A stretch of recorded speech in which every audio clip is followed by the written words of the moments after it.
Hey, it's James here from eBassGuitar, and that is the incredible bass line I Want You Back by the Jackson 5, played by the amazing Wilton Felder originally.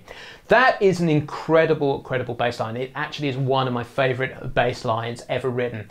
Today's lesson isn't so much teaching you how to play that bass line, although that could be a great lesson in itself. So if you'd like me to cover that, please do comment below in the description. But I want to cover a subject that frustrates me a little bit, and that is music theory. I see this so much with so many of my students, and I can look back and see it with myself when I was coming up to about 20 years ago, learning to play the bass guitar, that it is so easy to learn all of the music theory and then just not know how to apply it. You kind of get stuck in this void of theory, and you can get very disheartened because you just can't make it work in the real world. And I completely get that, but I want to turn things a little bit on their head, because I think music theory needs to be learned 100% in conjunction with real world bass lines. And in fact, I think you should probably learn those bass lines first, and then learn the theory, and then learn how the theory applies to those bass lines. I know that may be slightly controversial, it's a slightly counterintuitive, kind of backwards way of doing it, but once you start to learn the patterns on the fingerboard and get the sounds of it in your head, it's much easier to then apply the academia to it, by rather than having all this stuff kind of over there and you're going to go, well, these are technique exercises or music theory exercises, and they just don't make any sense in the real world. And one thing that always used to happen to me when I was a student, we do these exams in the UK where they're called the grades, and you'd learn these pieces for like, I don't know, 5 months, and then a month before you'd suddenly get all these technical exercises to do, and they really didn't mean a lot because they weren't related to it for as much as I could see. But the reality is, once I started learning more about music, all those technical exercises are 100% related. You've just got to know how to use them. And if you take a standard scale, for instance, I'm going to take an A flat major scale because that is I Want You Back. So it's in the key of A flat. But what happens really is that songs very rarely ever use whole scales. You won't hear people just running up and down scales like this. It doesn't happen. It's great for learning technique, great for the one finger perfect technique, all that kind of thing. It's wonderful for that, but it doesn't actually help you play bass lines sometimes. But what happens in the real world is that you will use fragments of these all the time. So you may use 3 or 4 notes of a scale. So it's absolutely fabulous having learnt that scale and learnt the fingering patterns on that kind of, because it then makes it easier to play your bass lines.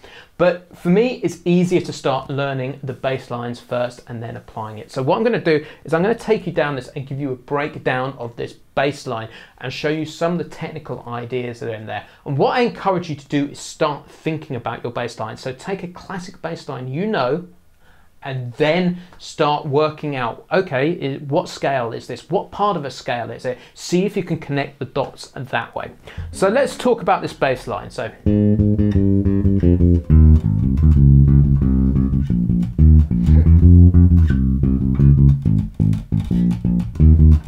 okay, that's the line. First 5 notes. Actually, I apologize, first 4 notes are literally straight down an A flat major scale. Now, over the years, I've always played the next phrase as this, as a straight triad. So that is an example of how a triad, or the first 3 notes of an arpeggio, can work, of an A flat major arpeggio. So, and then. But when I was researching this lesson, I realized I'd actually learned it very slightly wrong. It's subtle, but,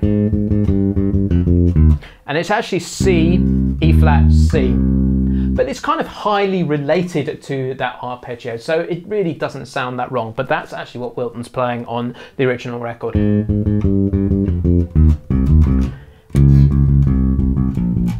And then it just continues down there. So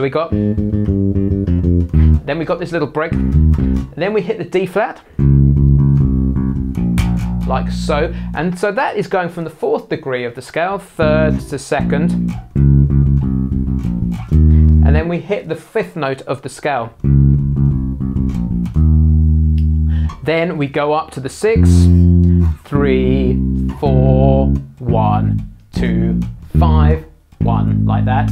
And then the chords are moving on top with it. But as you can see, everything is 100% related to that A flat major scale. So I encourage you to learn the bass line, learn the theory, and then start slotting it all together and then analysing it too. So let me play it once more.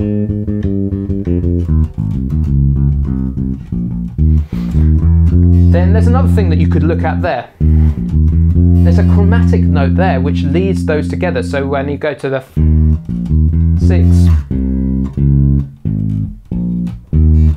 like that, then we have that great fill there, which is 5, 6, 1, like that.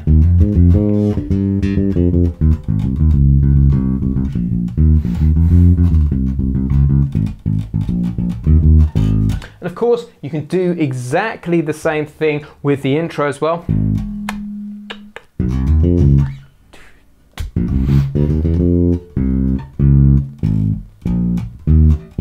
Okay, so heavily related on to the A flat major scale, but what they've done is they've started putting some chromatic notes in there.